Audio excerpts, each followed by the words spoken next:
बिस्मिल्लाहिर्रहमानिर्रहीम। खातिन हज़रात, अख्तर अब्बास का सलाम पहुँचे। आज का इशू बिल्कुल मुख्तलिफ है। एक दुखी माँ ने फ़ोन किया और उसने कहा कि मेरे बेटे की मंगनी को अभी सिर्फ 2 माह हुए हैं और उसे ससुराल से मोहब्बत हो गई है। वो उनके फ़ोन सुनता है और ख़ुशी से उछलता है। वो उनके तोहफ़े जब आते हैं तो हमें दिखाता है और ख़ुशी उसको महसूस होती है। उसने कहा, माँ ने कहा, बाप ने नहीं कहा, माँ ने कहा कि उसकी खुशी मुझे जहर लग रही है और मैंने आपसे इसलिए फ़ोन किया है कि अब बताएं मैं क्या बहाना करके उसकी मंगनी और रिश्ते को तोड़वा दूं। ये तो मुझे चलती नज़र नहीं आती। जब वो सारी बातें कर चुकी तो मैंने उससे पूछा कि आपने 18-20 साल अपने बेटे को पाला और अब आप चाहते हो कि चंद हफ्तों के अंदर अंदर उस पले हुए बच्चे को आप ज़ाया कर दो। आपको अंदाज़ा है कि वो किस बात पे खुश है और आप उसकी खुशी आपसे हज़म नहीं हो रही। तो आप सोचें आने वाले बरसों में आप अपने बेटे को कितना नाखुश करोगे और उसकी हर खुशी के रास्ते में कोई और रुकावट नहीं बनेगा, सगी माँ बनेगी। क्योंकि उससे बर्दाश्त नहीं हो रहा कि बेटा अपने ससुराल को या ससुराली अजीज़ों के इवन उनके टेलीफोन को सुन के खुशी का इजहार करे। मैंने उनसे बताया कि कुछ माह पहले एक बच्ची ने मुझे इसलिए फ़ोन किया कि सर मेरी डाइवोर्स की वजह सबसे अजीबोगरीब वजह है और वो ये कि मेरा मियाँ ईद पे शादी के कोई 1 हफ़्ते के बाद मुझे घर छोड़ने आया मोटरसाइकिल पे।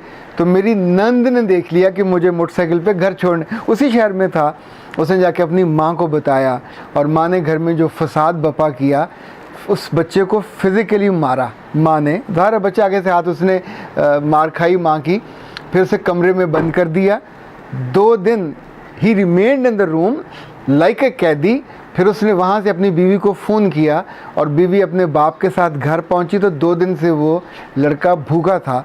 इनफैक्ट देवर इन लव और उसने फिर उनको खाना पकाया, फटाफट उसको खाना वाना खिलाया।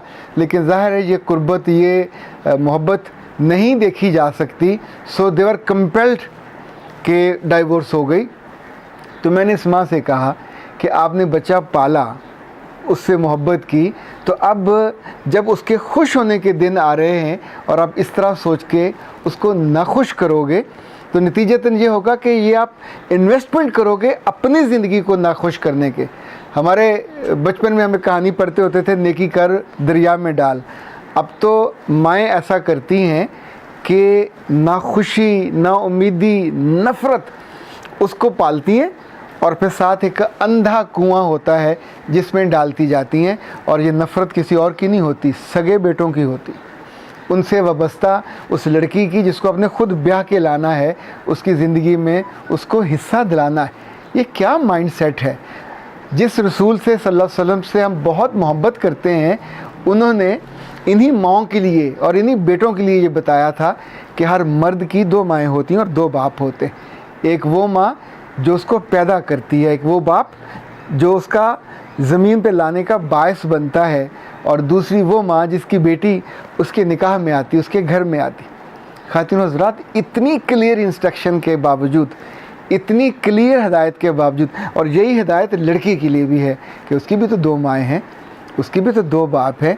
अब जब उन माँओं को और उन बापों को हम मानने नहीं देते, हम उनके करीब होने नहीं देते, हम उनकी इज़्ज़त करने नहीं देते और पहले दिन से एक ऐसी रिफ्ट का आगाज़ करते हैं जैसे 2 जंगजू ममालिक की फ़ौजें आमने सामने खड़ी हों और हर चाल इसलिए चलनी है कि दूसरे को नीचा दिखाना है, हर तोहफ़े पे एतराज़ करना है, हर फ़ोन पे एतराज़ करना है, हर खुशी पे एतराज़ करना है।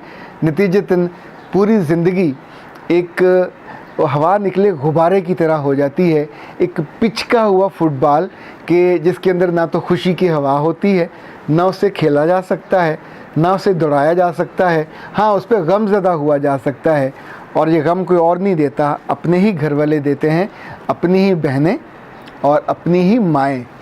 ये जो सोच है ये याद रखिएगा, ये कभी इसको खैर का फल नहीं लगेगा। जो दरख्त, बूटा, बेल हम उगाते हैं उसको वैसे ही फल लगता है। अच्छा, अब आप दूरी का और नफ़रत का कैक्टस बोना चाहते हैं तो उस पे मोहब्बत के फल कैसे लगेंगे। वो लड़की जो आएगी उसके साथ और आप उसके साथ भी यही सलूक करेंगे तो सोचें कि फिर वो आपके साथ क्या करेगी।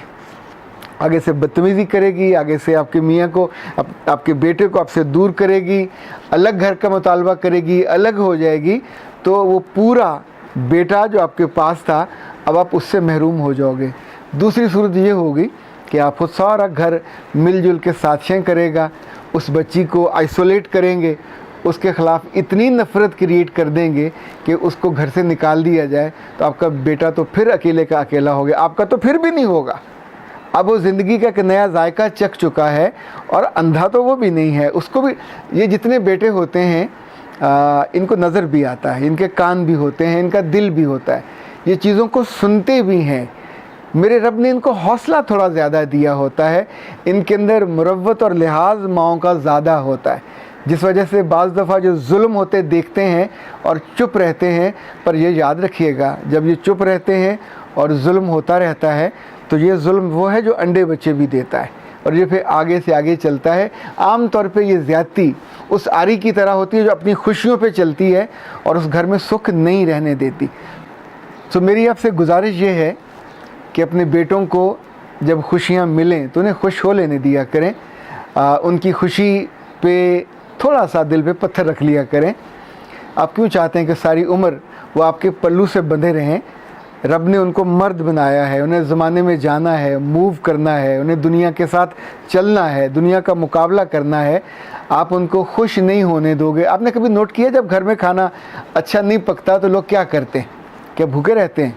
हमेशा खाना खाने बाहर जाते हैं, या फिर ये होगा कि डील घर मंगवा लेंगे। अब तो चूँकि घर बैठे आप एक फ़ोन करते हैं तो चीज़ें आ जाती हैं, मुतबादिल हर चीज़ का फिर अरेंज हो जाता है। जब आप अपने बच्चे को खुद खुशी नहीं देते तो फिर वो खुशी ख़रीदने बाहर निकलता है और वो खुशी गुनाह की खुशी होती है।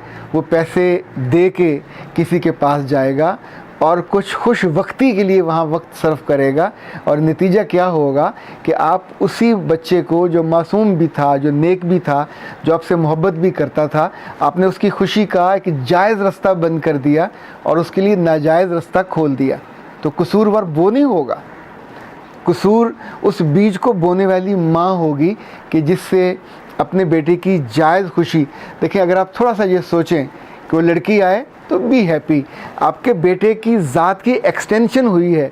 अब वो 2 होंगे, वो 3 होंगे, बेटियों से ख़ानदान नहीं बढ़ते, ख़ानदान बेटों से बढ़ते हैं।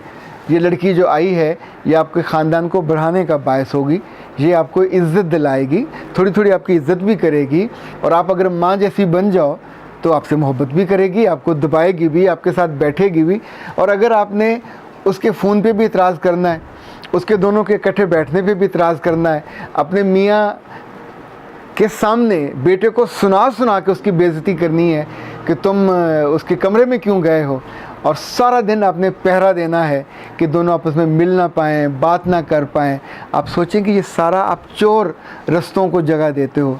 आप जो ही उनको हल्का सा कहीं रोशनदान मिलेगा तो वो सांस लेने के लिए वहाँ से निकलेंगे, चाहे वो चोरी छुपे मुलाकातें करें, चाहे वो बाहर जाके फिर खाने खाएं, चाहे फिर वो अपने घर को प्लान करें जहाँ रोशनदान भी उनका अपना हो, रोशनी भी उनकी अपनी हो, वो अपनी मर्ज़ी से सांस ले सकें। कभी कभी लड़ें भी लेकिन मन भी खुद ही जाएंगे। तो ए अच्छी माओ, ए भली माओ, तुम जो अपने बच्चों पे मल मार के बैठती हो और उनकी ज़रा सी खुशियों पे, अभी शादी की नौबत नहीं आई, मंगनी पे ही तुम दुखी हो के बैठ गए हो और दुख देने के लिए फिर वो जुमले भी कहते हो बेटे को और मशवरे ये मांगते हो कि ये शादियाँ, ये मंगनियाँ मैं कैसे तुड़वाऊँ, ये कहीं खुशी ना हो जाए, कहीं वो वापस आके इसको निहाल ना कर दे और ये मुझसे बेनियाज ना हो जाए। तो बेनियाज ना होने का रास्ता ये नहीं है, बेनियाजी से रोकने का रास्ता सिर्फ मोहब्बत है, तो जो है उसके साथ जुड़े रहना है। फिर ये बच्चे आपके साथ जुड़े रहते हैं और आपको मोहब्बत देते रहते हैं, यूँ मोहब्बत का सफ़र चलता रहता है। अख्तर अब्बास को इजाज़त दीजिए। अस्सलाम वालेकुम व रहमतुल्लाह।